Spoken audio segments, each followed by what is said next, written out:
SC ST का आरक्षण कब तक रहेगा? आरक्षण खत्म होगा, सरकार स्वयं नहीं करेगी, चेहरा रखेगी सब उसी को और उसी से खत्म करा देगी। SC ST समाज को भी अब क्या करना पड़ेगा भाई? यही रीजन था कि जब संविधान बन रहा था, जो SC ST को आरक्षण 2007 तक समाप्त हो रहा था, उसे बढ़ा के 1970 किया गया था। 1900 कब किया गया था? 70 किया गया था, और हर 10-10 साल पे इसे बढ़ाया गया। उसी तरह जब ये 70 में समाप्त हुआ तो एक संशोधन किया गया जो इसे बढ़ा के 80 ले गया, फिर एक 90 ले गया। उसी तरह से जब ये संशोधन आया 104वां संशोधन, तो ये 2020 से जो SC ST का आरक्षण समाप्त हो रहा था उसे लेके कहां लेके चला गया? 2030 तक। कहां ले गया? 2030 तक। तो अब बताइए, किसी को दिक्कत? आगे बढ़े। तो अभी SC ST का आरक्षण कब तक रहेगा? 2030, 2030 तक। फिर 2030 में कोई सरकार आएगी, उसे बढ़ा के कहां ले जाएगी? 2040 तक। समझ में आ गया? अगर आरक्षण खत्म होगा, एक बात कह रहे हैं, अगर खत्म करना होगा तो सरकार स्वयं नहीं करेगी, जानते हैं, SC ST आयोग बना देगी किसी दलित को, SC ST को, चेहरा रखेगी सब उसी को और उसी से खत्म करा देगी। अगर खत्म कराना होगा तो। समझ में आ गया कि नहीं गया? हाँ, काट के लिए, यही सब के लिए। आगे बढ़े।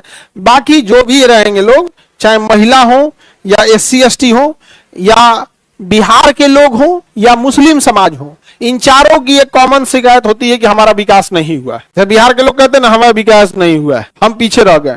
महिला लोग भी कहती है कि हम पीछे रह गए। SC ST भी कहेंगे हम पीछे रह गए, कहते हैं ना, बोलते हैं लोग पीछे रह गए। बिहार के लोग भी कहेंगे पीछे रह गए। तो देखिए, बाहर में क्या गड़बड़ है इसको छोड़िए, आप एक बार अपने में झांक के देखा जाए कि हम लोग कैसे डिपेंडेंट हो सकते हैं। वरना जब भी आप अपना जिम्मेदारी किसी दूसरे पे थोपेंगे तो आप विकास नहीं कर पाएंगे।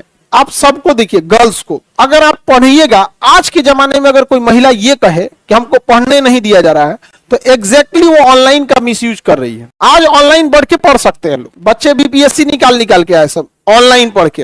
ये ऑनलाइन वाले बच्चे नहीं लेके आए, जो ड्यूटी कर रहा है वो ऑफलाइन पढ़ रहा है। नहीं, अब बहाना कहां चलने वाला है? तो जितना आप बहाना बनाइएगा, आप अपने आप को कमजोर कीजिएगा। बिहार का आदमी बहाना बनाएगा कि हम फैक्ट्री काहे नहीं लगाते हैं। फैक्ट्री लगाने के लिए बिहार के आदमी जमीन देगा? हाँ, उसको रुला देगा, खून का आंसू रोआ देगा उसको। देख लीजिएगा, अगर मान के चले इतना फैक्ट्री के लिए जमीन खरीदना है ना, अगर उसको सपोज कीजिए कि कोई पूरा जमीन खरीदना, तो बीचवा में 2 कट्ठा नहीं देगा, वो कोनो ना कोनो अटका के रखेगा ना। हमको भी बेचना ही नहीं है, करना ही नहीं है यार। तो हम लोग को भी अपने में देखना पड़ेगा। SC ST समाज को भी अब क्या करना पड़ेगा भाई? अपना हर हाल में पढ़ाई करो, चाहे गरीबी अमीरी अलग जगह पे, पढ़ाई से नहीं मुंह नाता मोड़ सकते हो। हर हाल में क्या करना पड़ेगा? पढ़ाई करना पड़ेगा। अब दूसरा क्या होता है ना कि अगर सपोज कीजिए कि आपको आपके नाम के वजह से सताया जा रहा है, तो नमवा वैसा रखता क्या है? अगर आपकी टाइटिल देख के किसी को ज्यादा इज्जत मिल रहा है और नाम के आगे कौन सी जाति टाइटिल रखी हुई है उससे कम इज्जत मिल रहा है, तो तुम बड़के वाला रखो ना जिससे ज्यादा इज्जत मिल रहा है। कौन मना किया है? नहीं समझ में आ गया? नाम में रख दो एकदम प्रारंभिक आर्यवत। नहीं समझ में आ गया? सुरेश प्रारंभिक आर्य, मतलब जो मध्य एशिया से आए थे, एकदम विशुद्ध, जिन्होंने भारत का आर्यीकरण किया था। पते न चले आप, लेकिन रखबे नहीं करता नाम। खिचड़ी रख दो। नहीं समझे? खिचड़ी मतलब इन द सेंस ऐसा ना घुमा फिरा दो, पते न चलो भैया ओरिजिनली है कि डुप्लीकेट है, पते नहीं चले आप। आगे बढ़े, कोई दिक्कत? बताइए बाबू ध्यान से। तो SC ST का आरक्षण कब तक जाएगा? 2030 तक। 2030 तक। आगे बढ़े, किसी को देखो, मुस्लिम लोग के लिए क्या अलग से कानून थोड़ी, उनको भी पढ़ाई करना पड़ेगा। आप में से कितने लोग मुस्लिम है? हाथ उठाइए तो, परसेंटेज देख लो। एक बार दोबारा हाथ उठाइए बाबू, शर्माने की बात नहीं है, आपको कोई शर्माने। अब आप सब लोग देखो कितना परसेंटेज में है कोई परसेंटेज? और उसके बाद कोई गलती हो गया तो इजराइल जिम्मेदार। कितना कम परसेंटेज है यहाँ पर।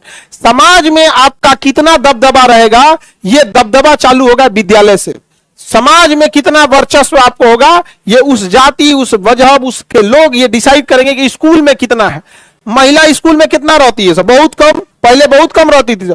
हम लोग के साथ तो 3-4 गो तो ग्रेजुएशन में थी सब, और वो फर्स्ट ईयर सेकेंड ईयर जाते ब्याह हो गया सबका। तो क्या पढ़ेगी आप बताओ? हाँ, अरे अभी मान के चलिए जो मिलेगा उसको 3-4 गो लड़का लेके परेशान है। वो एगो लड़का पालना कितना मुश्किल होता है। एगो बोर भाई लेकिन एगो और लेके झुंझुना खिलाते रहो उसमें, उसको पढ़ने भी बहुत टफ है ना उस सबको संभालना। उस सब छोटका लड़का सबको मोह माया लगेगा, बोलबो नहीं कीजिए, बोल देंगे तो और तेज रोने लगता है, सब खचरा होता है। तो बोलिए चुप